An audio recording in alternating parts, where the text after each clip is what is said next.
যেটা পরে আছি অলিভ কালার, ঈদের নতুন কালেকশন। আমরা কিন্তু ডিসেম্বর থেকে আমাদের ঈদ কালেকশন শুরু করেছি। ইনফ্যাক্ট ঈদ কালেকশনের অনেক অনেক ডিজাইন আমাদের স্টক আউট হয়ে গেছে। হ্যাঁ, স্টক কিন্তু নাই। তো এখন যেগুলো আসবে নতুন সেখান থেকে আপনাদের নিয়ে নিতে হবে, কিছু করার নাই। কিন্তু এই হচ্ছে দেখেন ইরানি কেপের ডিজাইন। এই কেপের ডিজাইনটা কিন্তু আমরা আজকে থেকে 6 বছর আগে এনেছিলাম ইরানি কেপটা, সেইটার উপরেই কিন্তু আমরা এখন সেইটার সাথে আমরা ইনারও সেট করে দিয়েছি। এখানে ব্রুশ করা আছে, আপনি চাইলে এটা খুলেও পড়তে পারবেন।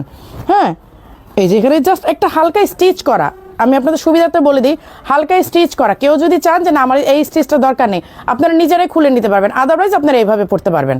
ঠিক আছে, আপনারা এইভাবে পড়তে পারবেন। এই জন্যই কিন্তু একটা ব্রুশ করে দেওয়া, যে যদি বাই চান্স আপনি কোনো কারণে স্টিচটা খোলেন তাহলে যাতে আপনি ব্রুশ দিয়ে পরে নিতে পারেন। হালকা একটা স্টিচ করে দেওয়া আছে। আমি আসলে চাচ্ছিলাম যে আমারটা স্টিচটা খুলেই নিতাম।